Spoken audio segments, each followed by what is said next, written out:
How do you source hidden off-market gems before anyone else? Hi, I'm Peter Fletcher. I'm a buyer's agent, I'm a settlement agent, and I'm the managing director of Resi.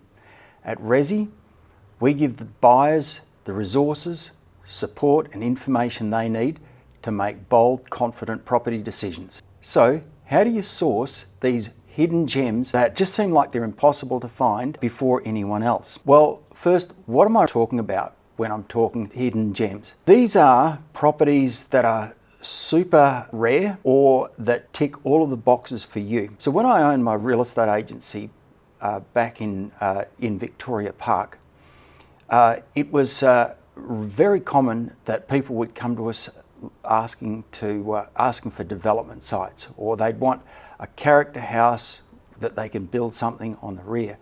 They were fantastic opportunities because they represented just great investments. We'd appraise a property like that. They become the hidden gems. All you'd have to do is contact 2 or 3 buyers and take them to the property and it'd be a sale. For those people, that was their hidden gem. For you, it might be what I saw today in Lathlane, looking at home opens, and there was this beautifully renovated home, and there's heaps of people there. So clearly, that sort of property is a gem for them. But why is it important to get early access to these properties? Like I was saying, that property in Lathlane today, there was heaps of people there. So guess what? If you were one of those people, you're going to be competing against all those other offers. So it makes sense that if at all possible, you get early access to it so that you get an opportunity to make your offer before everyone else. Question is, how do you get early access? Well, before I answer that question, I'm going to say that it's essential that you be buy ready. And what I mean by that is that you have your finance pre-approved. You're ready to go. Not only that, but you're ready mentally to buy. So you're prepared to make an offer as soon as the right one comes along. The reason you want that to happen is agents want to know that if they contact you with this off-market opportunity, you're going to make an offer right there on the spot if it's the right property for you. They and the seller don't want to be mucking around with somebody that's got to get their finance organised or that has to think about things. So there are a couple of different ways to get early access to property.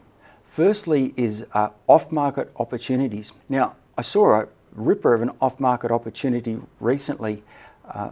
Quarter acre in Lathlane was not on the market. Sellers are sort of just playing around with the idea of selling it. And right there's an opportunity for somebody to go through that property, make an offer to the seller, and possibly do a deal. So that's an off-market opportunity. They're as rare as hen's teeth, I've got to say. But where you will find off-market opportunities is when agents do market appraisals, and they're always doing market appraisals for people. It's their bread and butter. Sometimes the seller will say to them, look, I don't want to put it on the market, but if you've got somebody that's interested, bring them through and we could do a deal. Well, that's an off-market opportunity, and you want to be ready and to go so that if the agent calls, you go straight through the property and make an offer if it's the right one for you. The other one is a pre-market opportunity. Pre-market opportunity is where property is about to come on the market and you're given an opportunity to go through the property before the first home open. So these are actually pretty good opportunities because you're going to go through the property with a lot fewer people present.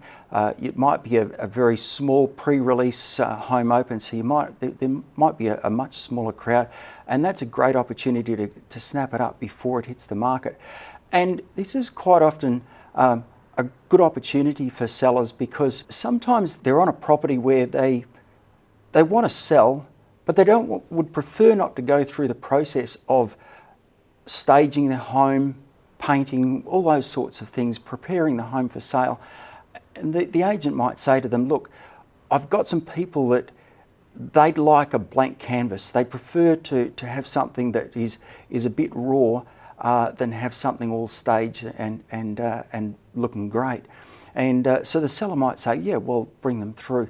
And so that's a property that's going to the market, but you're just going to jump in there before it actually hits the market proper.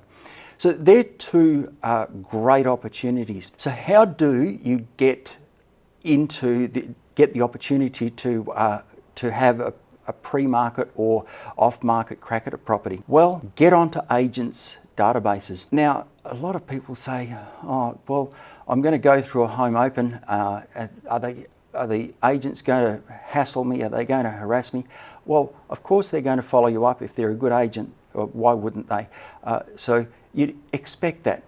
But if you're in the market to buy, you want to have that happen.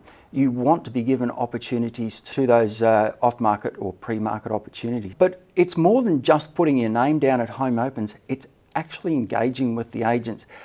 So you don't want to. I see people walk through home opens and they growl at the concierge at the front door of the home open. They growl and they snarl at them. They leave false emails and they, just act like prats basically. Don't be like that. The agent in this case is your best friend. You want them to engage with you. Because how this happens in the real world is the agent does an appraisal, and as they're walking, well, quite often during the appraisal, they're thinking to themselves, now who do I know that's perfect for this home? Now if you've spent time engaging, especially with local agents, engaging with that agent, talking to them, building a relationship with them, they're going to think, oh, yeah, it's you. And so as they're walking out of the home open, they sometimes will text people from their car and say, hey, listen, I've got a perfect property for you. And that's the one that you really want to work on. It actually takes a bit of effort to build good relationships with agents. At a more technical level, and this is this is what everyone should be doing anyway, is registering on all the big portals, doing a search, setting up alerts if they're available, and just getting active on those portals, because properties come and go very, very quickly, especially in a hot market. The other one is to find properties in obscure locations, in places like Gumtree, and there's some places on Facebook that specialise in offering properties for sale. And that's quite often where you'll find for sale by owners. Now, with a for sale by owner, quite often it'll go one of either two ways. Either the owner will get it wrong and ask way too much, and that's fairly typical. But there's another one is where they ask too little. They go to the market and they've had an appraisal done 6 months ago, and they base their current asking price on an appraisal that was done 6 months ago, and the market could have moved 10% in that time, and suddenly they're asking 50 grand too little for the property. So there's some of the ways to get early access to properties, to source those hidden gems. I really hope this has been some use to you. If you'd like to add anything more, because no doubt I've forgotten something, and there's plenty to say on this subject. If I've forgotten something, just add a comment below. Hit the like and share button if you enjoyed it, because I just love to get this message out to people, so that people have a crack at doing these things, so that it gives them an opportunity to get on the front foot and make a winning property move. Hope this has helped, and I will talk to you soon.